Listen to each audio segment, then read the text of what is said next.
আসসালামু আলাইকুম, কেমন আছেন সবাই? তাজমহল মুঘল সম্রাট শাহজাহানের একটি অমর সৃষ্টি। এটি ভারতের আগ্রায় অবস্থিত।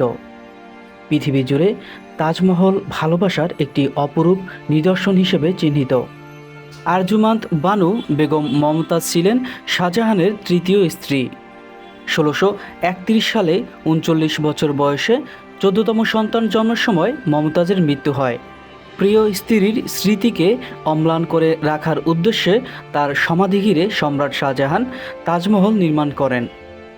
তাজমহল ইউনেস্কোর ওয়ার্ল্ড হেরিটেজ সাইট ও বিশ্বের সপ্তম আশ্চর্যের একটি। প্রিয় বন্ধুরা, চলুন জেনে নেওয়া যাক এই অসাধারণ স্থাপত্য সম্পর্কে কিছু অজানা তথ্য। ১৬৩১ খ্রিস্টাব্দে ৭ জুন মমতাজ তার শেষ ইচ্ছার কথা ব্যক্ত করে পৃথিবী থেকে চির বিদায় নিলেন। রেখে গেলেন সদ্যজাত শিশুকন্যা ধয়ের আরা বেগমকে। শোনা যায়, পত্নীর বিয়োগে শোকার্ত সম্রাট টানা ২ বছর রাজদরবারে শোক পালন করেছিলেন। শাহজাহান শোকে এমন হয়ে গিয়েছিলেন যে কয়েক মাসের মধ্যে তার দাড়ি ও চুল ধবধবে সাদা হয়ে যায়। ১৯ বছর কাল সুখে দুঃখে স্বামী সম্রাট শাহজাহানের ঘর সংসার করেছিলেন মমতাজ। তাজমহলের প্রধান নকশাকার ছিলেন ওস্তাদ আহমেদ লাহোরী, আব্দুল করিম মামুর খান এবং মাকরামাত খান, যারা সে সময় সবচেয়ে নিখুঁত, পারদর্শী, উচ্চ পর্যায়ের প্রকৌশলী ও নকশাকার ছিলেন। এছাড়া তাজমহলের বিখ্যাত ক্যালিওগ্রাফিগুলো করেছিলেন তৎকালের ক্যালিওগ্রাফিকার আব্দুল হক, যার প্রশংসনীয় ক্যালিওগ্রাফি দেখে মুগ্ধ হয়ে সম্রাট নিজেই তাকে আমানত খান উপাধিতে ভূষিত করেন। মমতাজের মৃত্যুর পরপরই তাজমহলের নির্মাণ কাজে হাত দেওয়া হয়নি। মৃত্যুর পর তার মরদেহ আগ্রার একটি জায়গায় রাখা হয়। সেখানে সযত্নে বিজ্ঞানসম্মত উপায়ে দীর্ঘ ৯ মাস রাখার পর এখন যেখানে তাজমহল নির্মাণ করা হয়েছে সেখানে আনা হয়। তাজমহলের নকশা প্রথমে কাঠের কাচে তৈরি করা হয়েছিল। ভারতবর্ষের বাইরে থেকেও ভাস্কর্য শিল্পের দক্ষ একাধিক গুণী ব্যক্তিদের তাজমহল নির্মাণের কাজে নিযুক্ত করা হয়। ইতিহাস থেকে জানা যায়, সর্বমোট ১৫ জন নির্মাণবিদ তাজমহল তৈরিতে সক্রিয়ভাবে বলিষ্ঠ ভূমিকা রেখেছে। স্থাপত্য কীর্তি পৃথিবীতে বহু আছে, কিন্তু পৃথিবীর অন্য কোনো স্থাপত্য তাজমহলের অনুরূপ খ্যাতি লাভ করতে পারেনি। আর এজন্য সম্রাট শাহজাহানকে অনেক বিনিদ্র রজনী যাপন করতে হয়েছে। সমগ্র পৃথিবী তন্ন তন্ন করে খুঁজে ফিরেছেন সম্রাটের লোকজন সর্বোৎকৃষ্ট মহার্ঘ পাথরের সন্ধানে। প্রচুর সাদা মার্বেল পাথর নিয়ে আসা হয়েছিল জয়পুরের মাকরানা আর রাইওয়ালা থেকে। সর্বসাকুল্যে ১৭,০০০ মণ পাথর সংগৃহীত হয়েছিল পৃথিবীর বিভিন্ন জায়গা থেকে। তাজমহলে মহামূল্যবান চুনি ছিল ৬০ মণ, পান্না ছিল ১০০ মণ, নীলকান্ত মণি ছিল ১৬০ মণ, নানা রঙের সংমিশ্রণে তৈরি উজ্জ্বল মণি ছিল ১৮০ মণ, ফিরোজা রঙের মণি ৯০ মণ, গোয়ালিয়র স্টোন ৯৯০ মণ, উজ্জ্বল ধুস্তিময় পাথর ৮০ মণ, চুম্বুক লোহার আকর ৮০ মণ, এছাড়া আরও ২৩০ মণ মূল্যবান মণি এবং খাদবিহীন স্বর্ণের বার ছিল আনুমানিক ২০০ মণ। আজ থেকে প্রায় ৩৫০ বছর আগে সম্রাট শাহজাহান মণ মণ স্বর্ণ, হীরা, চুন্নি, পান্না, মাণিক্য সংগ্রহ করে সৌন্দর্য সৃষ্টির জন্য তাজমহলে লাগিয়ে গিয়েছিলেন। পুরো তাজমহল ১৮০ ফুট উঁচু, যার প্রধান গম্বুজটি ২১৩ ফুট উঁচু এবং ৬০ ফুট চওড়া, এবং চারপাশে ৪টি মিনার আছে, যার প্রতিটির উচ্চতা ১৬২.৫ ফুট। পুরো কমপ্লেক্সটির আকার ১৯০২/১০০২ ফুট। শুধু তাজমহলটি ১৮৬/১৮৬ ফুট মার্বেল পাথরের উপর নির্মিত। এর প্রধান প্রবেশদ্বার ১৫১/১১৭ ফুট চওড়া এবং ১০০ ফুট উঁচু। ভোরের আলোয় এক হালকা গোলাপিয়র মূর্ছনায় মাতোয়ারা হয়ে ওঠে তাজমহল। সন্ধ্যার এটি দুধ ভরা সাদা দেখায়। চাঁদনি রাতে এটি হালকা নীল রঙের আভায় এক মহামুগ্ধকর রূপ নেয়।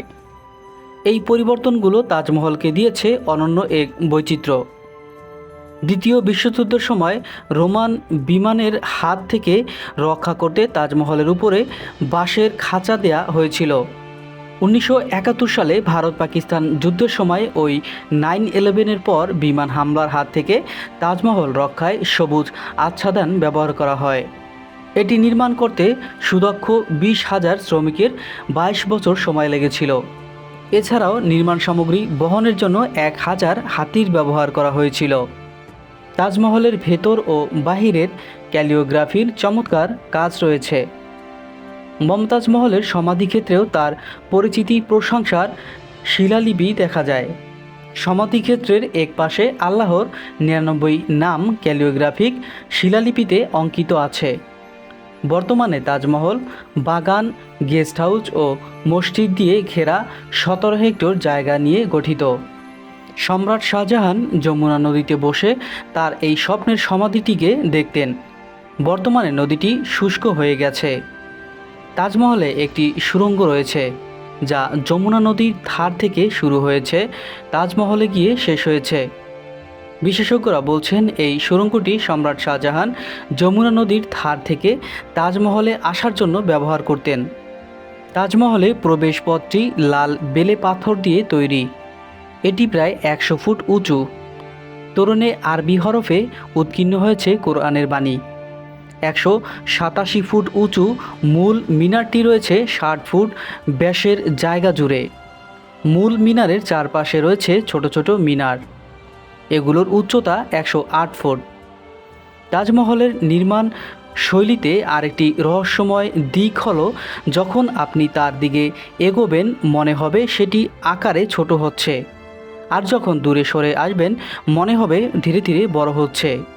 একটি গুঞ্জন রয়েছে, তাজমহল নির্মাণের পর যাতে এর মতো আর কোনো সুন্দর স্থাপনা নির্মাণ করতে না পারে, সে কারণে সকল শ্রমিকের হাত কেটে ফেলার নির্দেশ দিয়েছিলেন সম্রাট। এছাড়া তাজমহলের মতোই আরেকটি সমাধি এর বিপরীত পাশে নির্মাণ করতে চেয়েছিলেন সম্রাট শাহজাহান কালো মার্বেল দিয়ে, কিন্তু ক্ষমতাচ্যুত হওয়ায় সেটি আর সম্ভব হয়নি। কিন্তু এই দুই বিষয়টিরই কোনো প্রমাণ পাওয়া যায়নি। মোগলদের পতনের সঙ্গে সঙ্গে তাজমহলের প্রতিও নেমে আসে দুর্যোগ। আসল মণিমুক্তা স্বর্ণ অলংকার তাজমহলের গাত্রে এখন আর নেই। একদিকে বাগান ধ্বংস করা হয়, অন্যদিকে পানি প্রবাহের স্থাপনাগুলো নষ্ট করা হয়, আর একদিকে চলে অবাধ লুণ্ঠন। 1627 খ্রিস্টাব্দ থেকে 1658 খ্রিস্টাব্দ পর্যন্ত ছিল সম্রাট শাহজাহানের রাজত্বকাল।